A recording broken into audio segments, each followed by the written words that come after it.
Happy Thursday to all of you and yours. It's Allman in the Morning. It's Common Sense Radio. Jamie Allman here with you. And one of my faves is over there. Her name is Judy Diamond. Judy and I do a podcast known as the Allman Diamond Experience. And, of course, you know Judy Diamond and Billy Greenwood over there at KLOU 103.3, which is world-famous #1 rated morning show in the world. Wow, we should have you do promos for us. I will. I'll do. Yeah. That was amazing. Well, you guys are great, and I'm really privileged to be doing the podcast with you, which I think is just really the time of my broadcasting life. Really, it's been awesome, and I have the link right up there pinned on the Radio Free Allman Facebook page that you guys are on now. So we've got all of them listed there, and Judy and I. Well, Judy, I remember hearing the story about her family a long time ago, and they go all the way back to settling in Wyoming. But that's another story for another day. But Judy is working on a project about Jewish people, the Jews of Wyoming, which is like, it's the craziest story in the world. And of course, Judy's mom is Jewish. Her dad is British, correct? Yes, he is British. He's from the UK, although he lost his accent. Oh, what a great family. But that's another story for the day, too. But the reality is Judy has a lot of family over in Israel. This has been a really rough week for you, Judy, as it has been for all of us. And you have been in conversations with people. One of the things Judy told me is people are all messaging her all these links and videos, and at one point it was just too much. It was like, I can't keep looking at these things anymore. I know people mean well in sending them to me, but you know what's crazy is, so a couple weeks ago, because I want to let you talk here, sorry. A couple weeks ago, I don't know how we got into this discussion, but you were talking about Jewish history, and you were talking about the history of oppression and atrocities towards Jewish people, and you had this sense of fear. And I remember you talking about how I'm afraid of new pogroms. It's the first time I've ever even really heard that word, which is probably not really a great admission to make, but it's the first time I heard that word. And I mean, I still can't figure it out that you had something going on where you were feeling something. And then ultimately, then Saturday came, and I'm thinking, wow, this is crazy. So explain to me what's going on with you now. Well, I mean, I had that feeling just for the last few months, actually. It's just something I've been working on, finding out my mom's history I didn't know about, dating back all the way to 1905, the pogroms in, of all places, Odessa, Ukraine. And so that's a whole thing we can get into. But the reason that I had the fear was history has a way of repeating itself. And what happened, what started there, the JDL, Jewish Defense League, started there. They were talking about armed Jewish men that had to fight back in order to save their families. It started a world war. That's my fear. But I want to really just kind of talk about how this is on a personal level, because I think it gets to where when people watch news and listen, friends that are sending me videos and such, I'm their one Jew friend, so that's nice and very kind of them.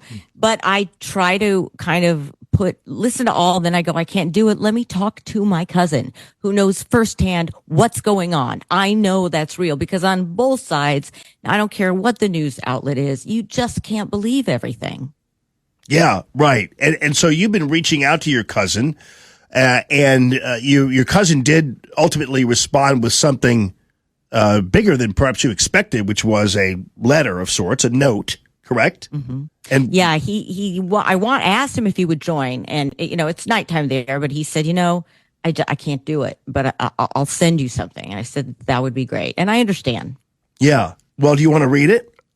Is that okay? Absolutely. Yes. Okay. I want to hear that. Okay. This is coming from my cousin Nathan, one of my many cousins there.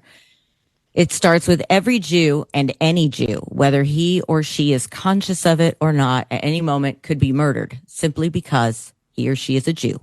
This is a threat and horror that Jews have carried as baggage deep in their souls Since the expulsion from their land 2,000 years ago, after the I can never say the word, Jamie, Cataclysmic, yeah. That's it, and destruction of the Second Temple in 76 AD. The people were dispersed and carried their baggage from land to land every day in history, only to be met with assaults, pillaging, rape, and the horrendous demise of thousands in an array of singular events. Pogroms, inquisitions, mass expulsions, Gestapo, liquidation squads, the gas chambers. Kibbutz Be'eri is located in the northern Negev desert, just a few miles from Gaza. At the age of 21, it was one of my first homes in Israel. With the sweat of their brow and brawn, they transformed a desert wilderness into an expansive and productive commune, a farm cultivating fields of cotton, citrus groves, wheat, and a profitable dairy.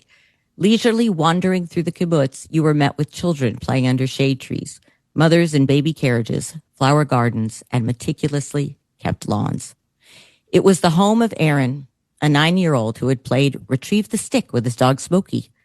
Aaron, the reporter, asked, "Do you want to return to the kibbutz?" "No, never," the 9-year-old emphatically replied. He and his mother were miraculously rescued by a commando. Aaron and Mom, refugees in their own country. From 6:30 in the morning of a seemingly placid Shabbat, some 75 to 100 terrorists rampaged, pillaged, murdered men and women and children at Kibbutz Be'eri.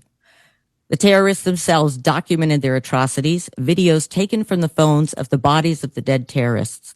The videos were profusely distributed on social media. An elderly woman of 80 was dragged from her home and shot in the head. 4 young teen girls, hand-tied behind their backs, were marched to the entrance of the kibbutz and executed.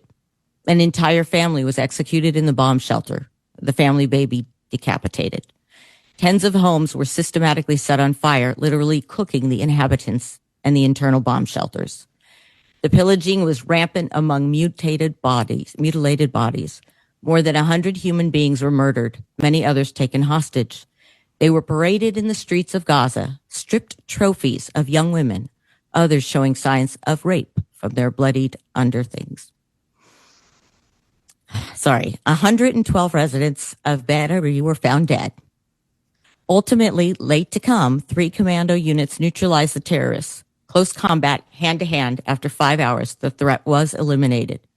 These are but a small example of the atrocities and depravity. At a music festival not far from Be'eri, more than 250 youths were found maimed, raped, and decapitated. Those that escaped described in detail the slaughter of their friends.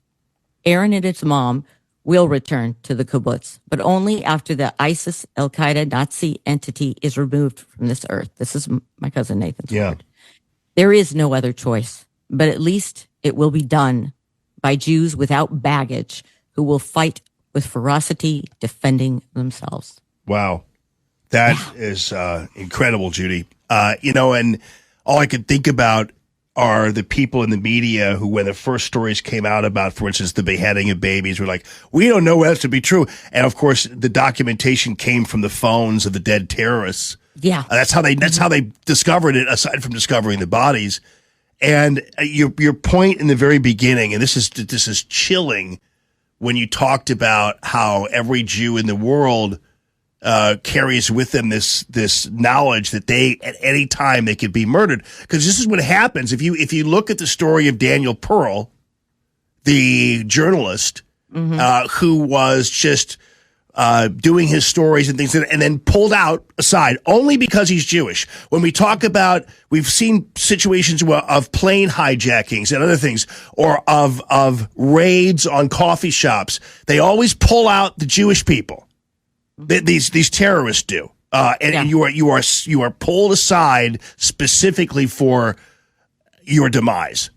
And I don't want to bring up something, because you had played something earlier this week that I'd sent you from Dennis Prager. Yeah. And one of the things was talking about, how many times the state of Israel has been attacked. And I want to point out something that a lot of people don't realize.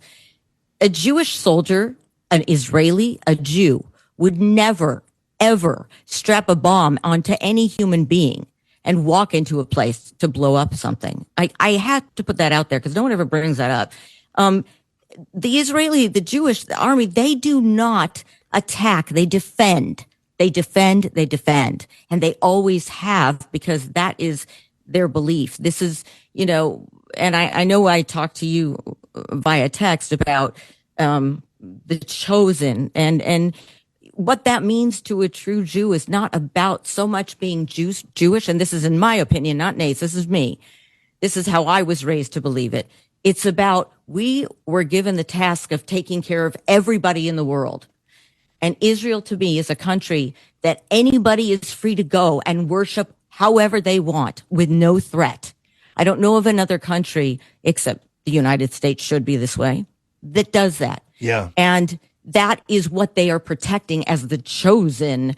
And, there's always, my mother used to joke growing up, "Oh God, you chose us, pick somebody else," Yeah. I mean, that's it. And that's why they have these the rabbis will have constant battles and about God. Why would this happen? So I just wanted to put that out there, because a lot of people don't understand that. Pretty amazing too. Yesterday, I was. I don't think it's getting enough attention with its importance. Is the formation of this coalition government. If Hamas thought that they would divide a somewhat divided country politically by killing these individuals, it has gone the opposite direction, with the Netanyahu's government bonding with the opposition party, and the opposition leader quoting Joel, the book of Joel, and talking about plagues. I mean, this is serious, and the reaction among the Israelis is absolutely breathtakingly beautiful in terms of the coalescence of their hearts and their minds beyond whatever political structures they might be living in. And speaking of the book of Joel and the plague, we've talked about this before, and tying in with the blood moon and all this stuff. So I know that we don't have a whole lot. I wish we could have more time, but what are you thinking about that? I think that there's something to be said about that, and we'll talk about this on our podcast for sure, which I think we're going to be doing tomorrow. Yeah. Because on Friday is the Ring of Fire moon, and the next week is a blood red full moon. These have big significance in history throughout hundreds of years with Jews and the world. Wow. Well, we'll talk about that because it really is fascinating, and you know so much about this, and so I can't wait to delve into it and get that. Can I just really quickly say thank you to you, Jamie, and to your listeners, because I can't tell you what it means to me to have somebody support us in media. Thank you. Yeah. Well, you're welcome. It's my honor and my privilege, and I'm blessed to be able to do that. That is for sure. So, and certainly blessed to know you, Judy Diamond. Thank you so much for sharing Nathan's testimony. It's really amazing, and for working so hard to get that. Sounds like a beautiful guy, and so tell him thank you from the bottoms of our hearts for relaying that to us. And I did have a friend of mine in Vegas ask me, what can I do to help? And I said, what you can do is not be afraid to post, to say, I support Israel, I support Jews. Don't be afraid, please. Yeah, the new thing is don't turn your eyes away.